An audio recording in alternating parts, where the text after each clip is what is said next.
Oke, oh, bisa rajin rekamnya memang. Nggak apa-apa kok nggak masuk di laptop. Ya, ini apa ke bukan share-nya Microsoft.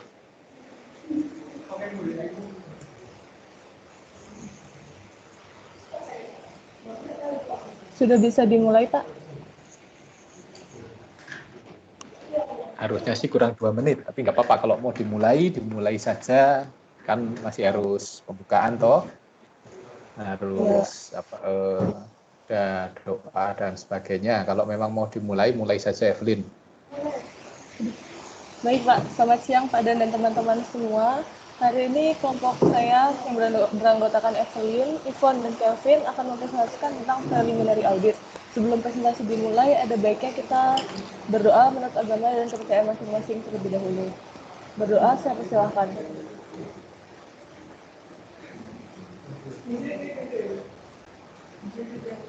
Berdoa selesai. Anggota kelompok saya berisikan Evelyn Nesa dengan NIM 1218.007, Ivan Hendro Cipta, dan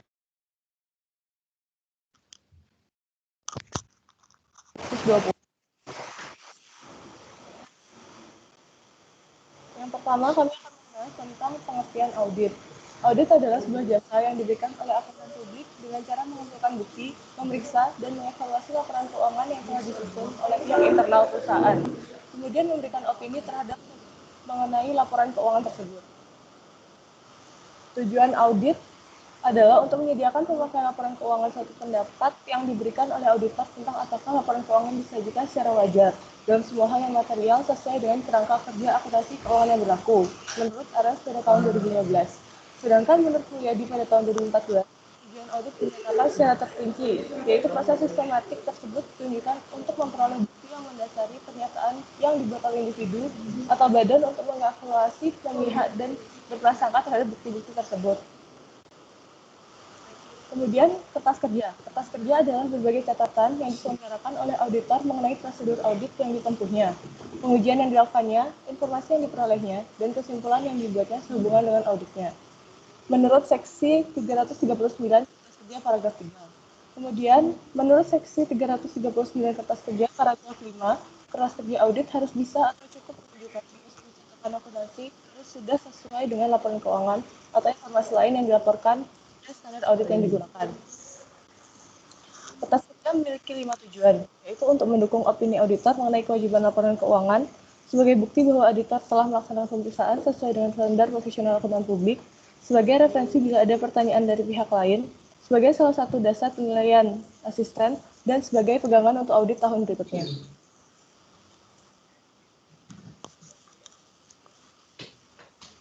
Kertas kerja adalah alat yang sangat penting dalam menjalankan proses auditor. Salah satu aplikasi yang digunakan untuk mengisi kertas kerja adalah menggunakan aplikasi bernama Audit Tool and Link Archive System atau Atlas. Selanjutnya yaitu adalah Audit Tools and Link Archive System. Menurut H.N. Tatsuya, Audit Tool and Link Archive System atau Atlas dibuat sebagai sarana untuk menjalankan prosedur audit, mendokumentasikan hasilnya, serta hasil dari proses tersebut sebagai dasar pemberian opini.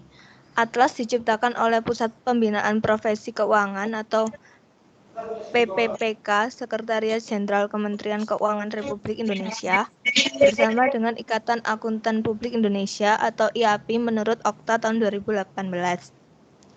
Pertama kali diluncurkan pada bulan November tahun 2017, yaitu menurut H.N. Tatsuya. Aplikasi Atlas ini menyediakan 3 pilihan standar akuntansi keuangan, yaitu yang pertama SAK Umum Konvergensi IFRS, yang kedua SAK Tetap, dan yang ketiga SAK IMKM. Atlas ini didesain untuk membantu auditor dalam mengimplementasikan standar audit atau SASPAK. Next.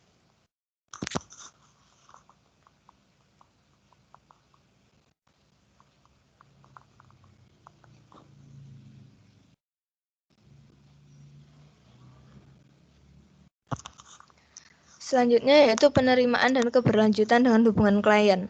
Menurut Hayes, Welch, and Gertermaker 2017, tujuan tahap penerimaan klien adalah untuk memeriksa klien yang diajukan untuk menentukan apakah terdapat alasan untuk menolak penugasan atau penerimaan klien dan meyakinkan klien untuk memperkerjakan auditor. Beberapa proses penerimaan klien yaitu ada 5. Yang pertama, evaluasi latar belakang klien. Yang kedua, kemampuan memenuhi persyaratan etika dan kompetensi tertentu. Yang ketiga, penggunaan pekerja auditor lainnya. Yang keempat, komunikasi dengan auditor sebelumnya. Dan yang kelima adalah penerimaan oleh klien atau proposal penugasan.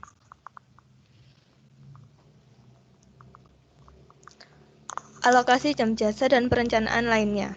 Menurut Pusat Pembinaan Profesi Keuangan pada tahun 2019, kertas kerja ini digunakan untuk mengalokasikan waktu untuk setiap personil yang ditugaskan dalam perikatan audit serta merespon kondisi kompetensi sumber daya yang diperoleh dari kertas kerja penilaian awal kompetensi sumber daya.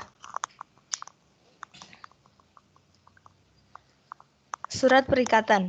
Surat perikatan audit adalah surat persetujuan antara auditor dengan kliennya tentang syarat-syarat pekerjaan audit yang akan dilaksanakan oleh auditor. Dalam perikatan audit, klien yang memerlukan jasa auditing mengadakan suatu ikatan perjanjian dengan auditor.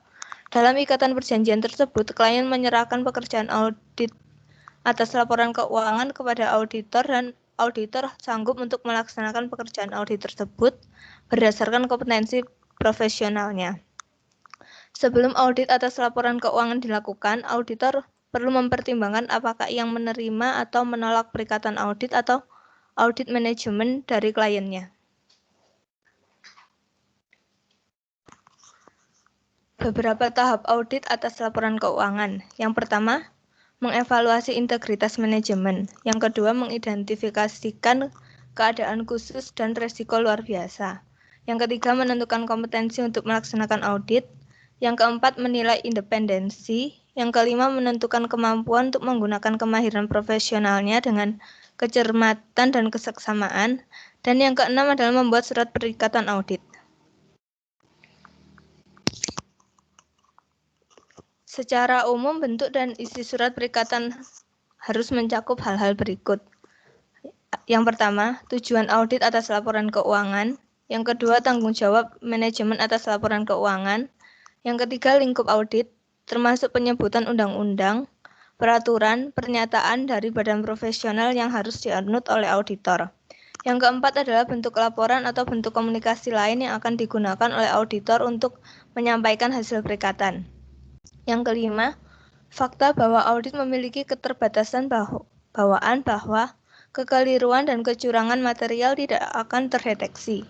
Yang keenam, pengaturan reproduksi laporan keuangan auditor.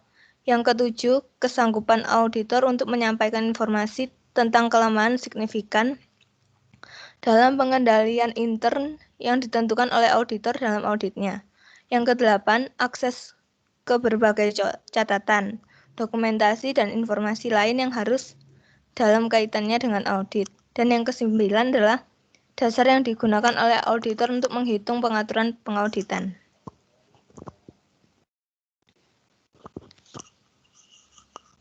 Selanjutnya akan dijelaskan oleh Kelvin.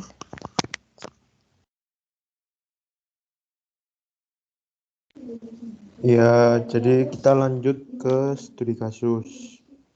Jadi di next slide. Nah, jadi studi kasusnya itu ada nama kantor akuntan publik KAP, terus nama kantor akuntan publiknya itu KAP Agus Ari dan Daryanto. Ini bisa dilihat sendiri. Jadi dalam mengisi atlas yang untuk preliminary itu hanya mengisi bagian-bagian yang berdasarkan data yang ada. Nah, kita lanjut slide berikutnya. Nah, kemudian di sini juga ada mulai penugasannya, kapan dia bekerja, terus dari apa dia bekerja hingga selesainya hari kapan, terus ada juga jam mulai kerjanya kapan, lama istirahat kapan, kayak gitu. Jadi ini langsung ke kita buka atlas. Nah, bentar dibukakan. Apa sudah keluar atlasnya.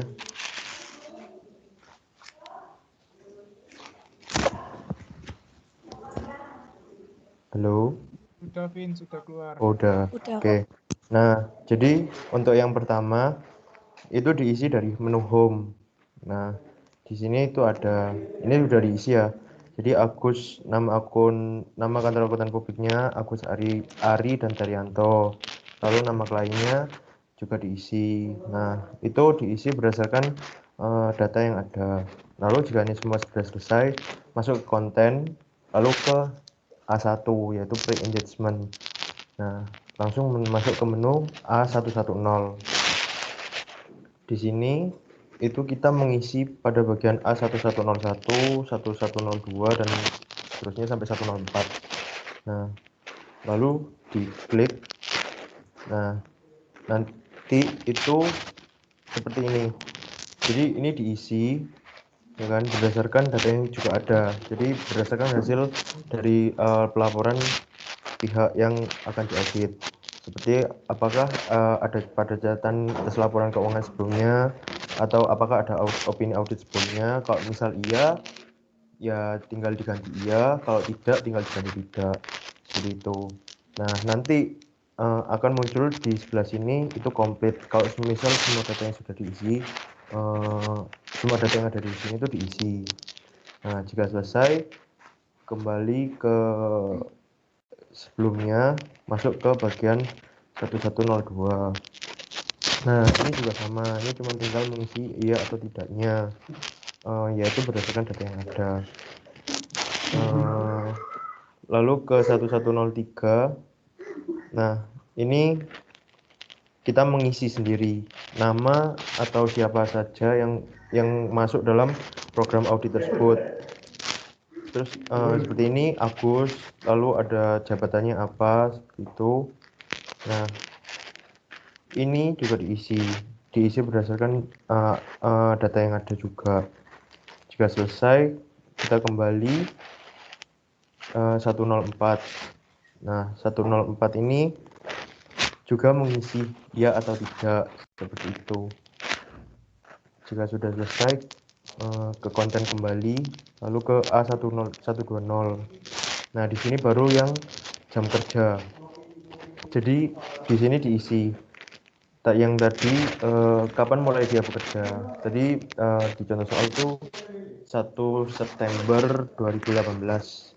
Nah, dimulai ditulis di sini, kemudian akhirnya juga diisi dan semuanya ini diisi. Nah, dari sini dia akan langsung otomatis.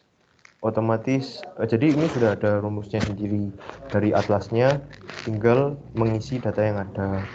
Nah, lalu kembali ke bawah, ini juga kita yang mengisi sendiri. Total tahap perencanaan jam kerjanya berapa jam. Di sini juga akan ada ini rumus otomatis dari sana. Jadi misal kita berubah ke 5.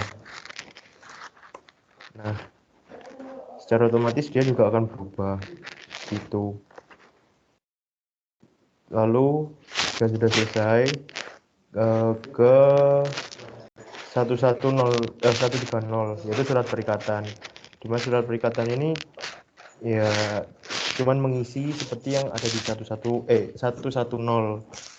itu. Terus kurang lebih seperti itu untuk studi kasusnya. Lalu ke next slide.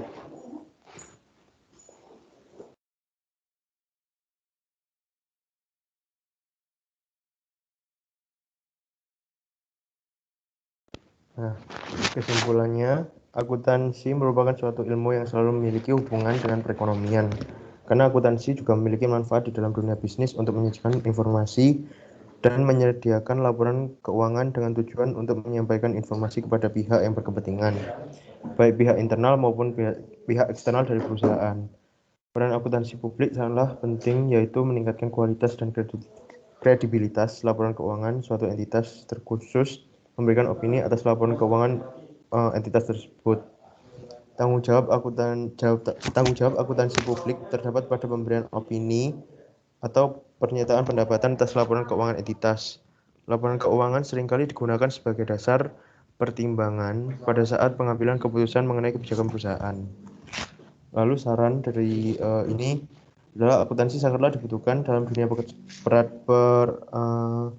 perauditan karena akuntansi merupakan suatu ilmu yang memiliki hubungan dengan perekonomian di suatu negara.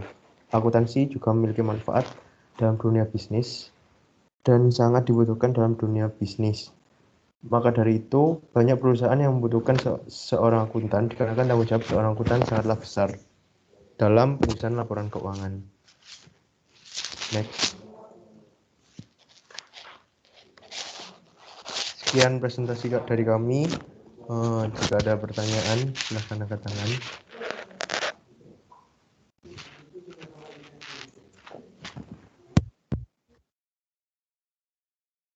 Ya, oh benar.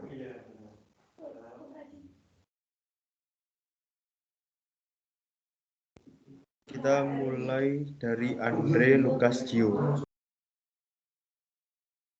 Terima kasih pada kelompok atas kesempatannya. Saya Andre, Pak. Saya mau bertanya pada kelompok, dalam menggunakan aplikasi Atlas yang Excel itu, apakah tahap input data harus dilakukan dari awal secara berurutan, tidak boleh ada yang terlewat, atau bisa lompat-lompat? Itu aja sih. Terima kasih. Itu aja, Henry. Iya, itu aja. Nggak boleh banyak-banyak, Vin. Lanjut ke Lukas. Iya, mau tanya, kan ada tadi dijelaskan beberapa tahap audit atas laporan keuangan.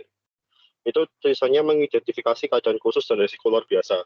Bisa tolong sebutkan yang dimaksud keadaan khusus dan risiko luar biasa itu apa? Terus kenapa kok itu bisa diklasifikasikan dalam kedua hal itu? Terima kasih.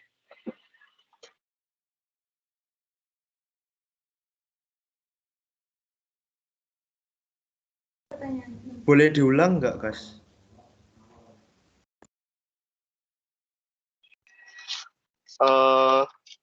Halo, suaraku dengar ya? Yeah, lanjut. Tadi kan ada kalian nyebutin beberapa tahap audit atas laporan keuangan. Terus kalian nyebutin mengidentifikasi keadaan khusus dan risiko luar biasa. Bisa kasih contoh yang dimaksud keadaan khusus dan risiko luar biasa itu apa? Terus kenapa kok bisa masuk ke dalam kategori 2 tersebut? Terima kasih. Oke, terus yang selanjutnya Gio. Ya, terima kasih atas kesempatannya. Saya Gio, NIM belakang 12. Saya mau tanya, tadi kan sempat dijelasin, salah satu proses dari auditnya yang awal itu adalah audit engagement. Nah, aku mau tanya, pertimbangan seperti apa yang digunakan dalam proses audit engagement itu? Oh, oke. Bentar ya. Terima kasih. Oke.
Baik, saya akan menjawab pertanyaan saudara Andre.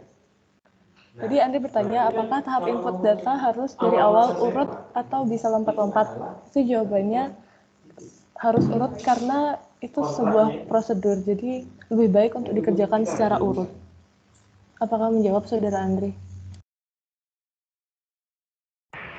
Itu ilmunya sudah paten ya, Liv. Nggak boleh nego. Semisal kalau kita kerja di KAP mungkin bagi-bagi tugas, apakah emang nggak boleh kalau si A yang bagian A1 sampai A2 misalnya, terus si B A2 A3 gitu. Udah paten berarti nggak boleh. Karena biasanya atlas itu ada yang nge-link, Dri. Jadi sebisa mungkin dikerjakan itu sesuai urut. Karena kalau nge-link nggak urut kan sulit kan. Oh, paham. Oke. Nah, Makasih. begitu. Sama-sama.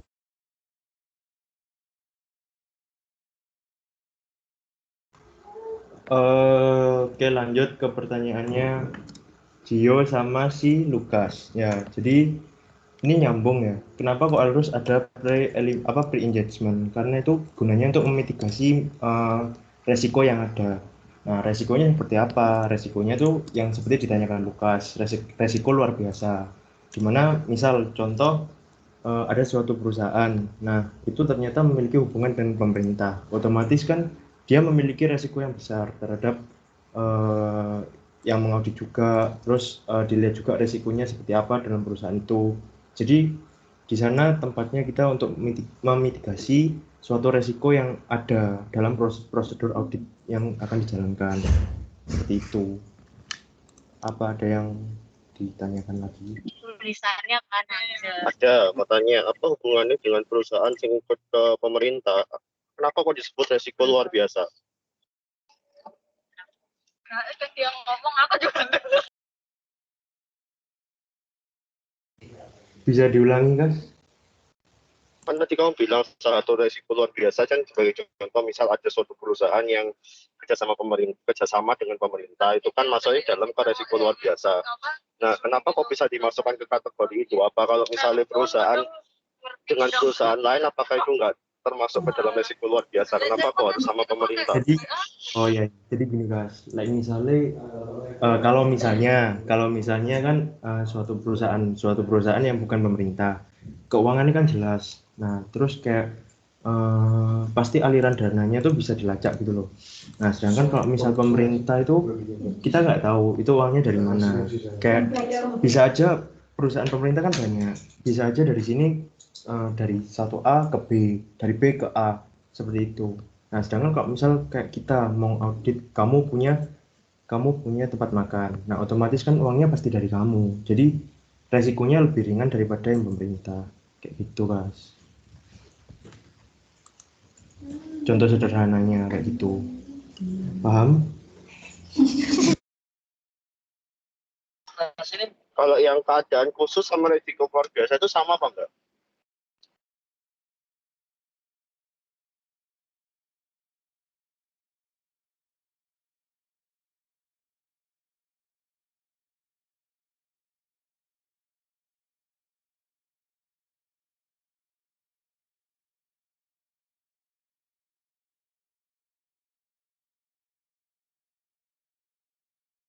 Sebentar ya, guys.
Jadi tak bukakan itu lagi ya, tak bukakan apa namanya atlas.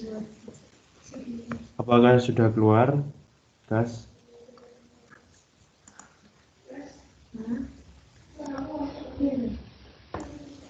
Udah.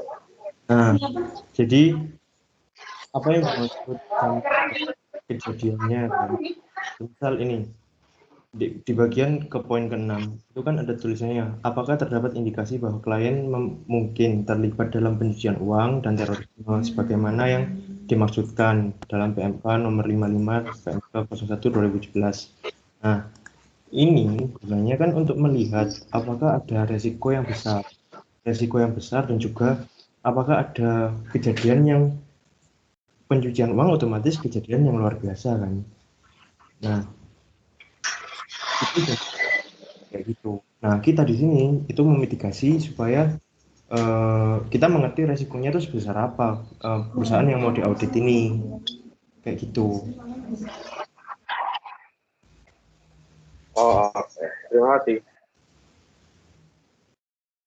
Oke, lanjut ke Untuk sesi selanjutnya, silakan Saudari Sylvia untuk bertanya.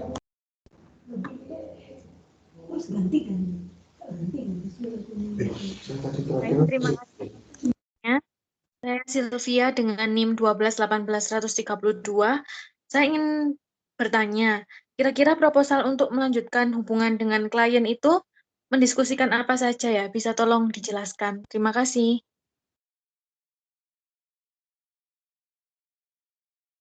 Baik, untuk selanjutnya, Milinia Amanda. Baik, terima kasih. Saya Milinia Amanda dengan NIM 1218145. Bisa tolong dijelaskan bagaimana cara memperoleh informasi-informasi tentang klien? Terima kasih. Baik, terima kasih. Selanjutnya, Saudari Azizah. Baik, terima kasih atas waktunya. Saya Aziza dengan NIM 1218.003. Saya mau tanya, kan kalau di Atlas itu pertanyaan terkait kayak yang A1102, dan selanjutnya itu kan biasanya terkait pertanyaan yang dari LAI sebelumnya, ya tidak lah. Kalau misalnya kan nggak semua pertanyaan itu cuma ya tidak gitu loh. Biasanya ada penjabaran. Kan kalau biasanya katanya kalau ada tindak lanjut selain dari penjawaban Atlas itu tadi, karena kan nggak mesti ya tidak. Nah, itu bagaimana auditornya untuk tahu informasi lebih lanjut selain kita cuma ngisi di Atlas ya tidak itu tadi. Terima kasih. Baik, terima kasih. Sebentar kami akan diskusikan terlebih dahulu jawabannya.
Baik, saya akan menjawab pertanyaan dari Saudari Sylvie. Pada umumnya, proposal tersebut mendiskusikan tentang review tentang bagaimana kantor akuntan publik dapat menambah nilai, baik untuk perusahaan-perusahaan secara umum dan untuk pihak-pihak yang bertanggung jawab secara langsung atas penugasan auditor, misalnya komite audit. Kemudian, rencana-rencana untuk pengembangan lebih lanjut atas nilai tambah termasuk pembahasan tentang tren regulasi terkini, ruang lingkup audit, dan setiap perubahan terbaru dalam perusahaan yang dapat mempengaruhi audit. Kemudian ada deskripsi dari tim audit dan setiap perubahan dalam tim audit dari tahun sebelumnya. Dan yang terakhir, proposal imbalan jasa secara terperinci. Apakah menjawab Saudari Sylvie? kasih.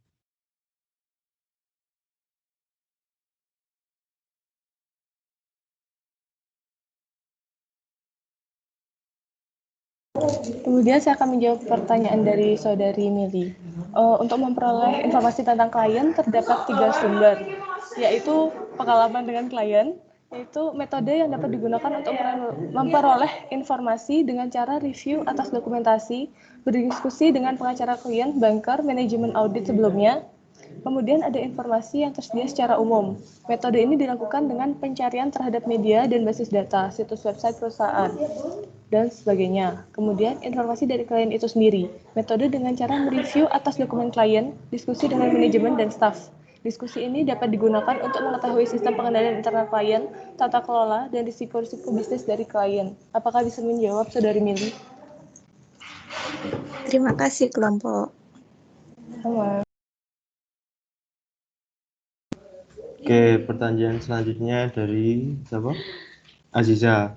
Kalau semisal ada kekurangan data ya, kalau misal buat melengkapi data dan untuk mengisi atlas tuh biasanya ada namanya prosedurnya tuh fieldwork, di mana kita datang ke tempat terus kita melakukan pengumpulan data seperti itu, lalu melakukan wawancara.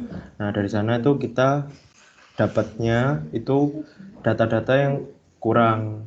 Misal wawancara kita gunanya buat nanyain orangnya seperti proses bisnisnya seperti apa sih. Misal dia belum mencantumkan dalam pemberian data pertama itu proses bisnisnya seperti apa, lalu dan lanjut-lanjutnya. Nah sehingga waktu kita mengisi atlas kita tuh nggak kurang data.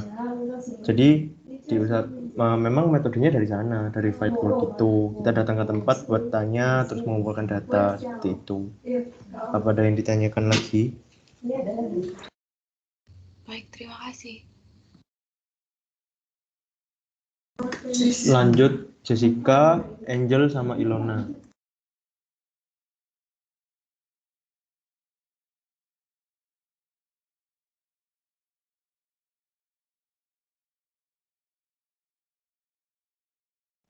Uh,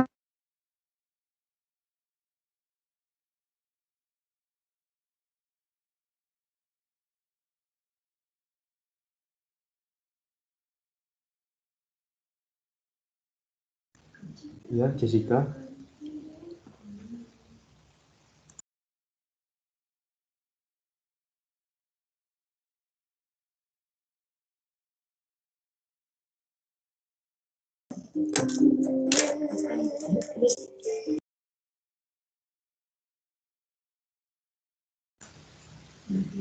Angel dulu aja. Itu maaf nyela sebentar. Pertanyaan Jessica ada di kolom komentar. Sama terima kasih atas kesempatannya. Saya Angela Nirlivina dengan NIM 12181140 ingin menanyakan, tadi kan Ivon menjelaskan mengenai tahapan melakukan audit laporan keuangan itu. Kemudian di poin kelima kalau tidak salah itu mengenai menilai independensi. Itu bisa dijelaskan lebih detail maksudnya apa ya? Terima kasih.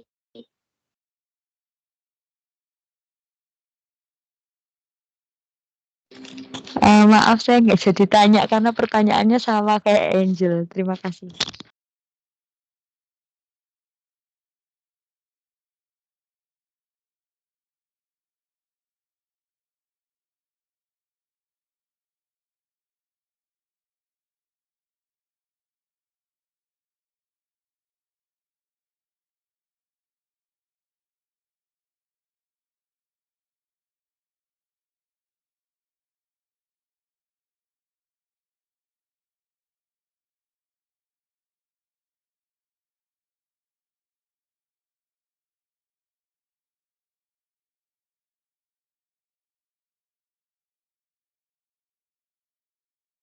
Maaf untuk Saudari Angel bisa mengulangi pertanyaannya. Terima kasih. Ya, jadi tadi saya menanyakan mengenai penjelasannya Ivon yang di slide tahapan melakukan audit laporan keuangan itu. Kan di poin keberapa ya, kelima kayaknya, itu mengenai menilai independensi. Itu bisa tolong dijelaskan lebih detail lagi. Karena tadi cuma disebutkan saja gitu. Terima kasih. Baik, terima kasih Angel.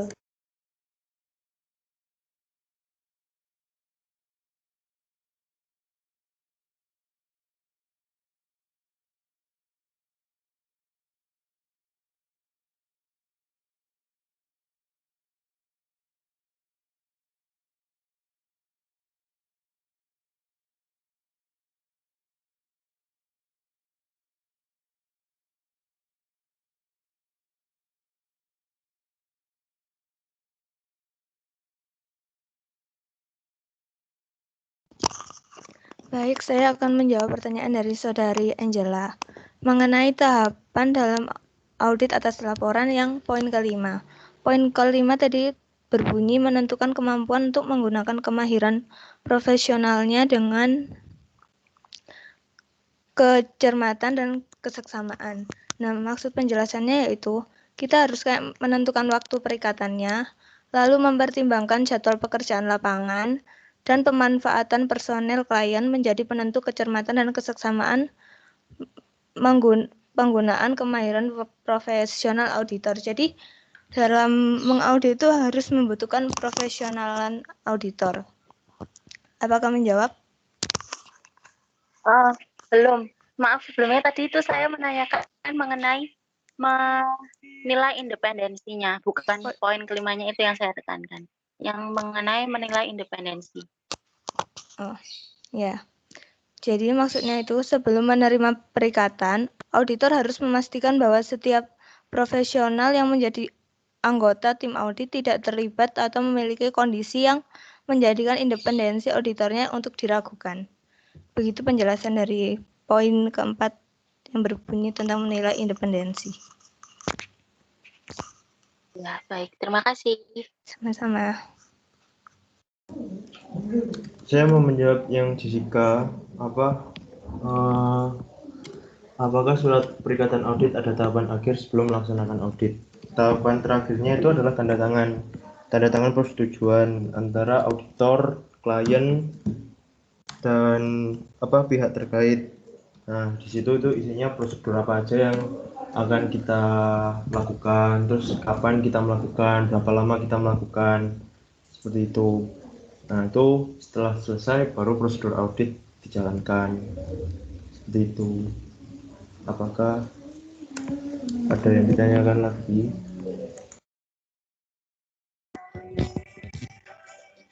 Baik, terima kasih. Terima kasih. Ada yang mau bertanya lagi?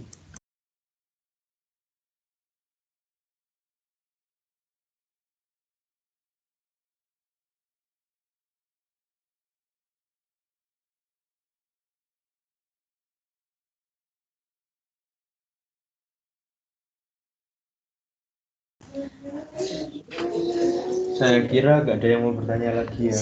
Jadi ditutup karena tadi kita membuka dengan doa. Jadi kita tutup dengan doa. Oh, ya. Berdoa sesuai kepercayaan masing-masing. Kok ditutup lah? Saya kapan? Oh iya Pak, lupa Pak. Saya lupa. Untuk Pak Tuh, silakan memberikan komentar Pak. Juga gitu kan. Iya, makanya itu loh saya belum ini. Iya Pak, saya lupa Pak.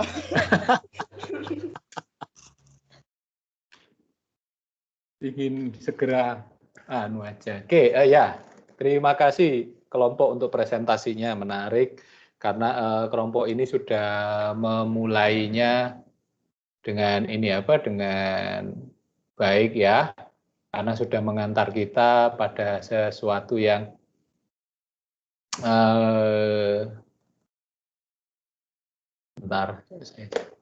jadi mengantar pada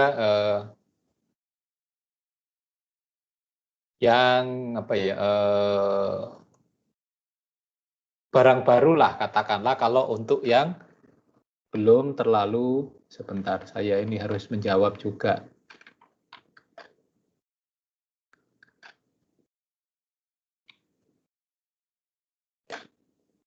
Menjawab Bapak email dari teman-teman yang lain. Oke.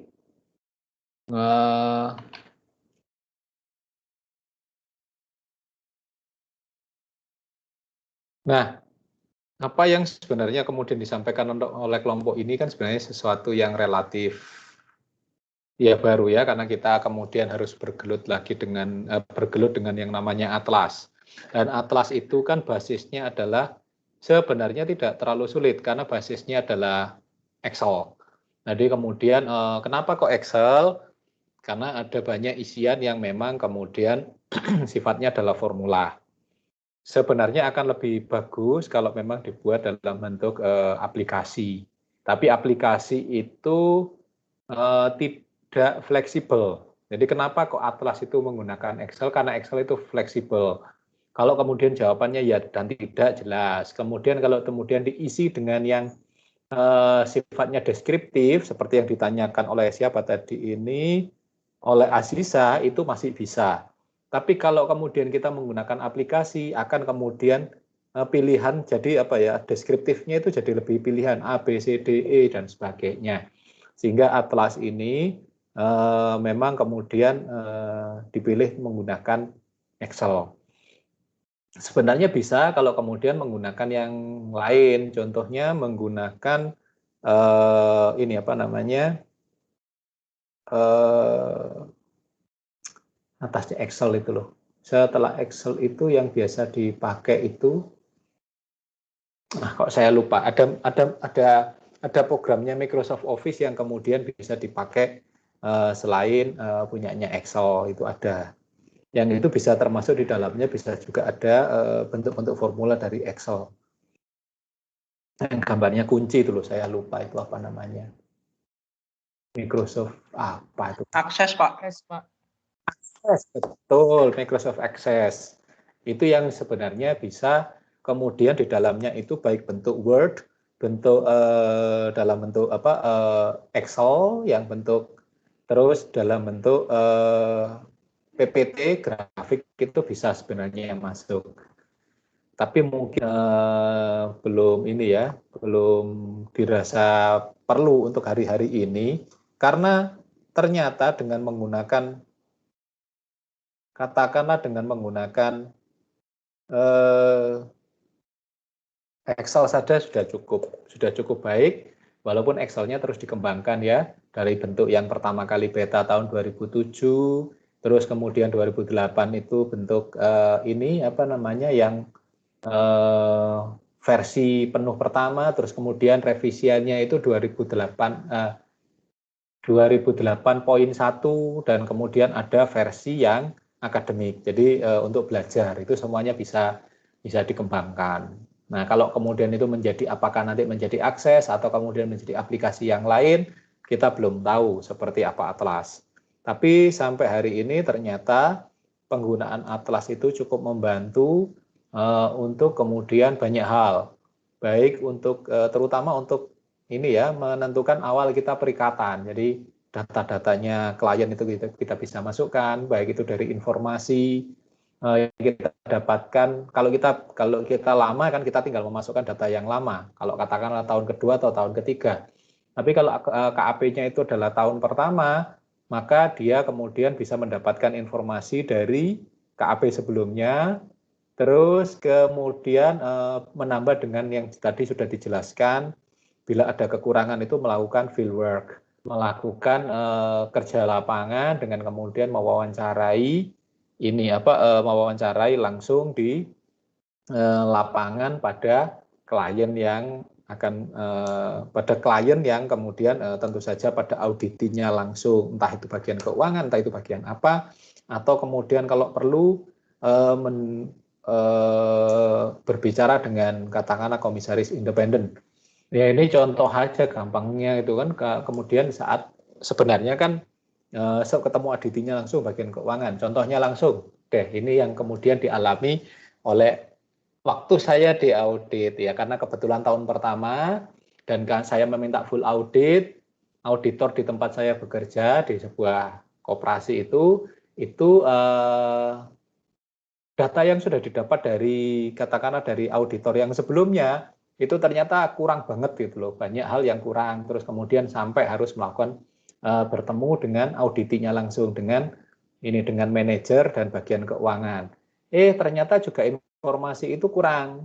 Karena itu makanya kemudian mengundang pihak auditor, itu mengundang katakanlah kalau di perusahaan itu adalah komisaris utamanya dan komisaris independennya. Dalam hal ini kalau di koperasi itu ketua pengurus dan ketua pengawas. Nah, itu yang kemudian lebih banyak, katakanlah bukan hal teknis saja yang ingin diketahui, tapi kemudian sampai sejauh mana audit ini disampaikan. Dalam hal ini kemudian adalah full audit dengan kemudian memitigasi semua resiko, dan khususnya pada item-item tertentu yang dimintakan, yang kebetulan saya mintakan. Nah, itu yang kemudian itu menjadi data penting, karena itu kemudian menjadi ini tadi kemudian menjadi penting karena ini kemudian bisa dihubungkan dengan apa yang ditanyakan oleh Lukas dan Gio. Jadi kemudian keputusan bagaimana audit engagement itu dilakukan, itu berdasarkan kemudian selain resiko itu kan kalau resiko audit kan ada resiko inherent, resiko pengendalian, itu dan resiko auditnya itu kan lebih banyak dengan auditinya, sedangkan dengan kami yang lebih urusan strategis itu kaitannya dengan masalah-masalah khusus.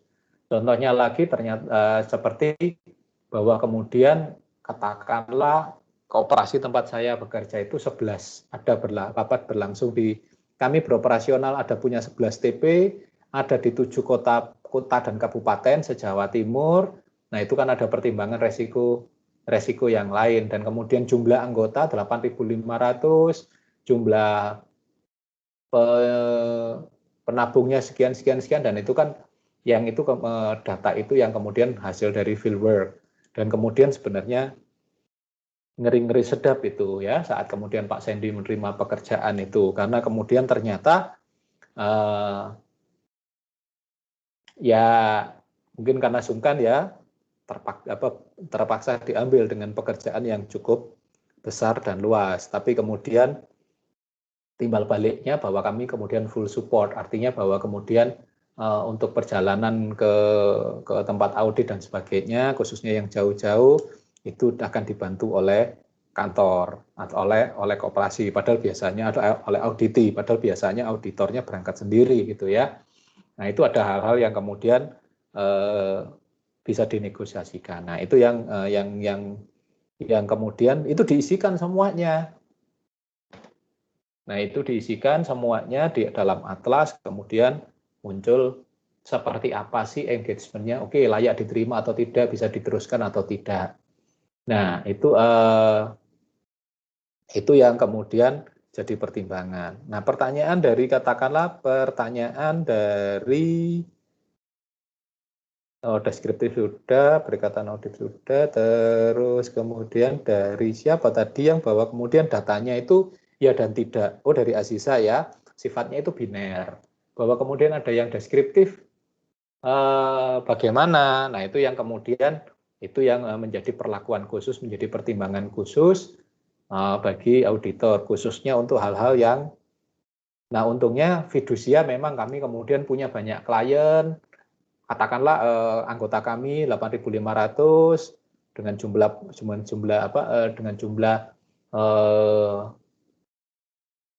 simpan pinjamnya nasabahnya itu 14.000 itu dan sebagainya, itu masih bisa dihandle lah. Tapi kemudian seperti yang ditanyakan oleh Lukas tadi, bagaimana dengan keadaan khusus atau resiko luar biasa. Nah, contohnya apa resiko luar biasa tadi sebenarnya sudah sebagian diceritakan contohnya oleh Kelvin. Salah satunya apa? Kalau bukan terkait dengan pemerintah ya, terkait dengan proyek-proyek pemerintah. Nah, proyek-proyek pemerintah itu apa? Katakanlah kalau Anda perusahaan konstruksi, tapi kemudian menerima proyek pemerintah, katakanlah membangun jembatan A, B, C, D, nah itu kemudian ada banyak yang harus dipertimbangkan. Karena kemudian apa? Pembayarannya pasti mundur. Ini kan secara teknis saja ya, pembayaran mundur per termin, terus kemudian per persentase penyelesaian. Jadi kita kerja dulu dibayar kemudian. Nah, itu kan bagaimana dengan pengakuan pendapatannya? Masa kemudian jadi pendapatan terutang. Nah, itu kan jadi berat itu bagi perusahaan. Nah, itu kan sebenarnya kalau kemudian tidak terbayar, nah bahwa kemudian itu atau kemudian tidak terbayar, berarti kan kemudian terancam kelangsungan usaha perusahaannya. Kalau ternyata kalau kemudian ini bukan tidak terbayar, tapi bagaimana kalau terus kemudian ternyata perusahaan yang menyalahi kontrak dan ternyata miss prestasi, berarti kemudian ada hukuman yang berat yang kemudian harus ditanggung, itu kemudian masuk atau penyelesaian proyeknya mundur. Nah, itu akan mengakibatkan yang namanya contingent liabilities. Nah, hal-hal yang seperti itu yang harus dipertimbangkan kalau kemudian mengerjakan proyek-proyek pemerintah. Ada banyak, tidak hanya membangun jembatan, bangun jalan, dan sebagainya. Makanya untuk proyek-proyek itu yang lebih banyak menang itu CV, kan? Kecuali yang gede-gede. Yang gede-gede, katakanlah jembatan dan sebagainya yang bangun BUMN juga. Jadi pemerintah dikerjakan oleh pemerintah. Kalau yang mengerjakan swasta, ada banyak resiko yang harus dihadapi. Apalagi kalau kemudian diaudit. Terus kemudian kalau katakanlah perusahaan yang lain, kebetulan saya juga bekerja di yayasan. Nah, di yayasan ini apa yang kemudian menjadi keadaan khusus dan resiko luar biasa? Contohnya kami menerima hibah. Jadi di yayasan saya menerima hibahnya dari luar negeri. Nah, hibahnya ini berputar-putar. Jadi hibahnya itu dari Amerika, terus kemudian masuk ke pemerintah Indonesia lewat yang namanya KLHK, kementerian, dan kemudian oleh KLHK itu dananya diserahkan kepada lembaga pengelola, lembaga donor yang Indonesia, namanya Yayasan Kehati, Keanekaragaman Hayati, dan kemudian menjalankan proyek TFCA namanya, The Rainforest Project itu ya, TFCA, dan kemudian dibagi beberapa, ya dananya sih 200 miliar ya, dibagi untuk 5 tahun, dan kemudian dibagi kemudian dibagi Kalimantan, Sulawesi, dan sebagainya. Kebetulan kami dapat yang di Kalimantan. Kalimantan pun dibagi area, di Kalimantan Timur, bagian tengah, dan bagian barat. Kemudian kami kebetulan dapatnya di Kalimantan Timur. Di Kalimantan Timur ternyata dibagi lagi areanya antara yang di laut, Berau, dan kemudian kami yang di darat. Nah, itu kayak begitu, itu kan satu dana besar kemudian diserahkan ke pemerintah, dikerjakan oleh swasta, dikerjakan oleh lembaga donor dikerjakan proyek, terus kemudian dibagi-bagi. Akhirnya skemanya jadi 30-an, ada 30 proyek. Nah, itu kan, tapi laporannya semuanya harus, jadi tidak boleh terlambat, laporan keuangan dan laporan progress reportnya semuanya masuk satu. Nah, karena kita ngomong audit, ya kita audit aja, laporan keuangannya masuk satu, dan kemudian jadi satu ya, jadi satu dari bawah 30 proyek ini masuk ngumpul semuanya jadi satu ke lembaga yang di atasnya, TFCA, terus kemudian dikompilasi proyek-proyek TFCA semuanya ke proyeknya Kehati, dilaporkan ke Kehati baru dilaporkan ke KLHK baru ke Amerika sana. Dan kemudian yang di Amerika sana, pemerintah Amerika sana menyatakan tidak boleh terlambat lebih dari 3 bulan. Jadi buat laporan keuangan seperti lembur gitu ya. Jadi kalau sudah Januari, Februari gini nih, aduh gitu ya, yang nyusun laporan keuangan itu bisa nggak pulang, bisa nggak kerja, jadi bisa melean gitu itu. Nah, itu kemudian karena kalau terlambat, bukan hanya proyek itu tidak dilanjutkan lagi, kami akan kehilangan uang yang besar, tapi bahwa kemudian yang lebih berat lagi, kalau kemudian kena penalti harus mengembalikan dana. Ya, untuk tahun pertama ini aja kami menggunakan sekitar 7 miliar, dan itu harus balik semuanya kalau kemudian proyeknya gagal. Balikin duit 7 miliar itu dari mana? Uang duitnya sudah tersebar kemana-mana.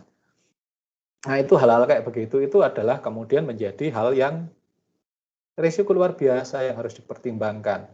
Jadi menerima hibah itu juga jangan senang-senang kalau menerima hibah luar negeri, karena ada pekerjaan yang harus dilakukan, dan kebetulan auditnya kami adalah audit yang nasional, dan itu untuk yang nasional, yang KLHK itu diaudit oleh Big Four, sedangkan kemudian Big Four-nya ini bekerja sama dengan Big Four yang ada di Amerika untuk mengaudit kami untuk pekerjaan yang sebenarnya tidak terlalu besar sih, hanya 300 miliar gitu ya. Tapi karena ini bagi ini kan duitnya Amerika, duitnya rakyat Amerika itu harus dipertanggungkan. Nah kayak begitu itu gimana itu auditnya? Nah itu yang kemudian sampai kemudian kami ada orang keuangan yang kami taruh di Kalimantan, kami punya orang keuangan yang ada di sini, orang yang ada di Indonesia, kami punya internal audit sendiri yang bisa jalan ke Kalimantan dan di sini. Jadi akhirnya dana untuk duit yang kami alokasikan untuk menjaga dana ini supaya nggak kemana-mana dan terlapor dengan benar, itu bisa makan 30%. Jadi untuk memitigasi resiko kayak begitu. Karena kalau sampai duit ini nggak terpakai dengan benar, ya mengembalikan bisa urunan bisa jual mobil, jual rumah segala ini. Nah kayak begitu itu termasuk resiko yang harus dimitigasi. Nah ada lagi yang lain seperti contohnya kemudian ini tadi yang sudah disebutkan PPATK. PPATK itu bagaimana kemudian ada kemungkinan ada pencucian uang yang bisa dilakukan oleh auditi. Nah, itu semuanya dipertimbangkan masuk dalam proses dimitigasi auditnya dan itu bisa dimasukkan di dalam bisa dikerjakan atau katakanlah bisa dilakukan lewat atlas. Nah, atlas apakah datanya berurut atau tidak, ini memang kemudian sebenarnya bisa diloncati kok, bisa diloncat-loncati. Tapi memang seperti yang disampaikan oleh Evelyn tadi, sebaiknya itu berurut. Tapi kalau kemudian ada yang kosong, kita bisa langsung isi nanti setelah katakan ada fieldwork. Tapi kemudian yang jadi masalah bukan kemudian memasukkannya. Yang jadi masalah adalah kemudian siapa yang mengerjakan. Karena kalau kemudian satu pekerjaan, katakanlah ada pekerjaan di audit gitu ya, ada dikatakan PTA gitu ya. Terus kemudian lagi memasukkan data-datanya yang kemarin yang masuk itu dilakukan oleh Evelyn. Kemudian belum sampai semuanya, terus kemudian dilakukan fieldwork, terus ada data tambahan dimasukkan oleh Kelvin. Ada yang lain dimasukkan oleh Yvonne. Itu kemudian pasti akan acak-acakan data itu. Bisa saja kemudian saling meniadakan. Atau ya kemudian bisa saja apa yang sudah dimasukkan oleh Kelvin bisa saja iseng-iseng dirubah oleh Yvonne atau sebaliknya. Makanya biasanya yang menangani itu kemudian untuk satu proyek satu orang. Bahkan kalau di beberapa KAP memang ada orang khusus yang pegang itu gitu ya. Nah, ini kan contohnya kalau di SCEF kan ada yang khusus ya yang pegang atlas itu. Yang jagonya main Excel itu ya, melesat jauh gitu ya. Indah ya kalau menurut informasi dari Kelvin itu. Iya itu yang kemudian dia memang kemudian bisa saja tugas lapangan tapi dia punya tugas di belakang meja. Karena apa? Ngerjakan atlas itu nggak semua orang suka karena masukin data dan sebagainya dan kemudian kecepatan satu dengan orang yang lain, ketelitian satu dengan orang yang lain itu memang berbeda. Katakanlah kemudian dimasukkan satu lagi Elsa itu kan membantu untuk juga atlas tapi ya untuk pekerjaan yang lain. Tapi yang mengerjakan memang satu orang satu proyek. Tapi memang kemudian ada satu yang memang ngelit untuk mengerjakan atlas. Kalau kertas kerja yang tertulis biasa bisa siapapun karena tiap rekanan punya manajer itu yang kemudian punya bawahan yang pengerjaan kalau dalam kertas itu bisa berubah-ubah. Nah, tapi kalau atlas karena sudah tersistem, karena sudah terprogram, makanya biasanya dikerjakan oleh relatif satu orang untuk satu proyek atau bahkan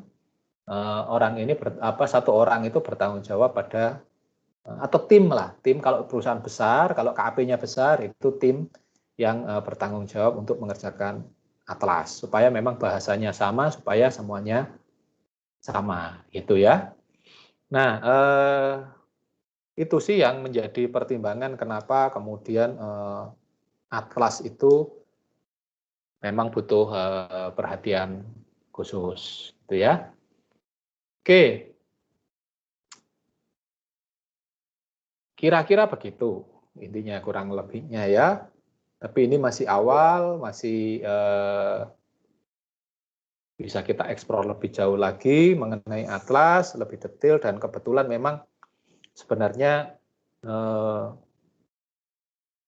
ya ini pribadi ya, saya relatif orang yang bukan tidak suka atlas ya, karena saya bukan tidak suka atlasnya sangat membantu. Saya yang tidak suka itu karena under Excel itu. Aduh, saya khawatir kalau salah sedikit itu kemudian bisa merubah formulasinya. Tapi karena kemudian sudah paten, tidak perlu mikir karena formulasinya sudah di-lock gitu ya oleh programnya gitu.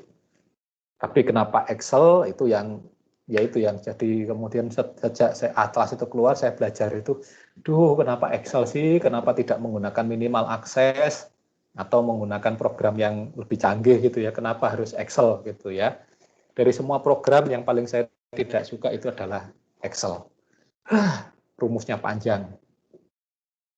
Itu sih kira-kira pengantar untuk praktikum audit mengenai preliminary audit, mengenai awal audit yang sudah disampaikan dengan cukup baik oleh kelompok ini.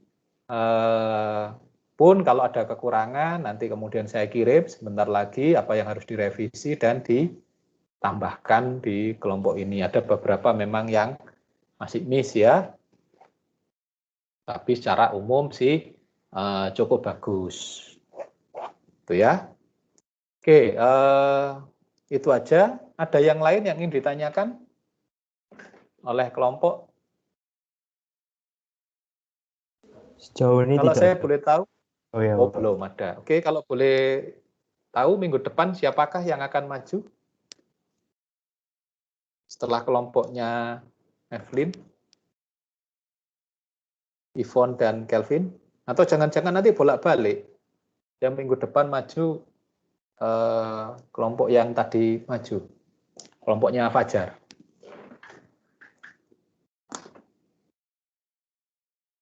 Harapan saya sih yang maju di awal-awal ini kawan-kawan yang kemarin PKL-nya di KAP. Jadi biarkan mereka yang sudah dapat belajar ilmunya itu maju duluan, kita kemudian yang di belakang lebih tahu gitu, lebih lancar dalam kemudian menggunakan atlas sebagai alat bantu. Minggu depan siapa? Meli, Angel sama Ivani, Pak. Kelompoknya Meli, Angel, Ivani. Meli Antoni. Sepertinya bukan, Pak. Melinia. Oh, Melinia. Ya. Saya pikir Meli Antoni. Oke. Kalau ya terima kasih Andre untuk informasinya ya. Saya sekalian mau tanya sih, Pak. Ya, silakan. Kalau boleh. Pak Dan cukup berpengalaman di audit, Pak. Nah, kan kalau sekarang kita belajar praktikum audit di Atlas, Pak. Mungkin kalau dulu sebelum ada Atlas, prosedur audit itu apakah sama seperti di Atlas, cuman dipindah ke kertas-kertas atau bentuknya beda, Pak? Gitu sih, Pak. Agak kepo di sana. Sebentar, saya bawakan. Semoga saya ada contohnya. Saya bawakan. Karena dulu kan saya mengajar audit di ini ya, di kakak kelas Anda, kayak apa gitu kerjaannya.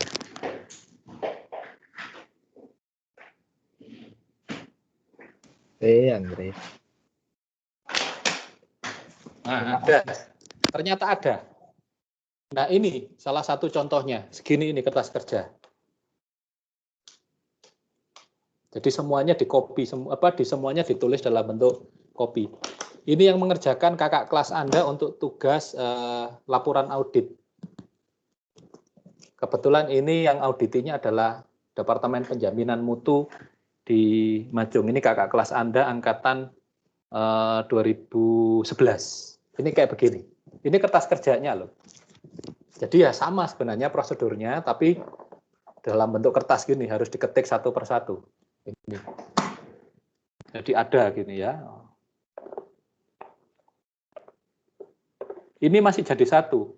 Ada yang kemudian kakak kelas yang lain tahun angkatan 2009 itu pakai bukan dijadiin satu, tapi itu dibentuk owner, itu 3 owner. Ini masih saya simpen. Jadi kayak begini, segini. Makasih Pak Dan. Jadi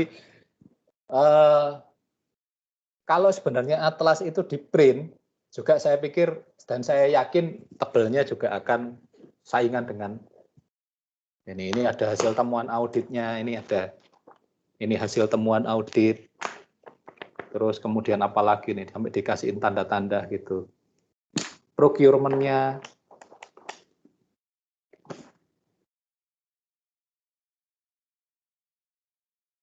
Nah ini tulisannya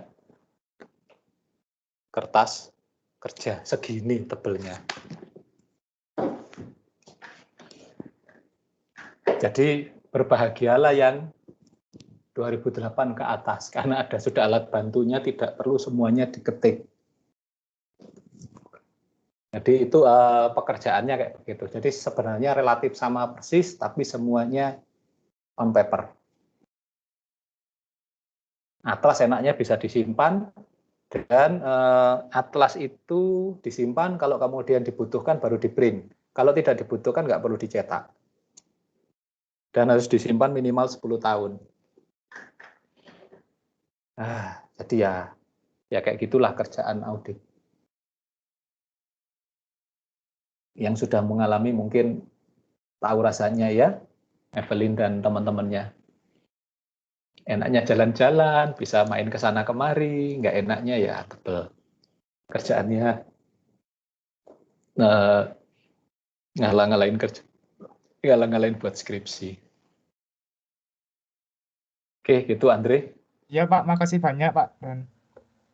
Iya, kalau mau lihat contohnya boleh, silahkan kapan-kapan ke kampus saya tunjukkan kertas kerja yang on paper. Oke, kalau yang klien ya janganlah, karena itu kan kerahasiaan perusahaan klien yang dulu ada pernah saya audit. Oke,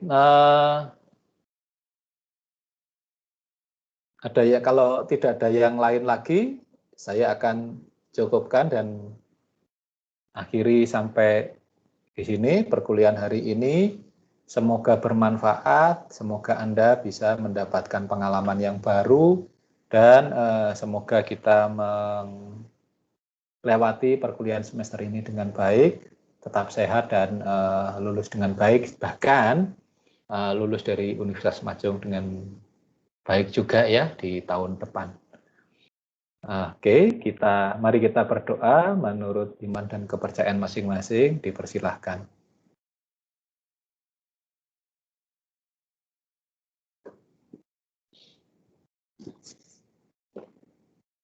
Terima kasih, sampai ketemu lagi di minggu depan ya. Selamat siang. Terima kasih Pak Dan. Terima kasih Pak. Terima kasih Pak. Sama-sama. Terima kasih Pak. Iya. Terima kasih Pak Dan. Yuk.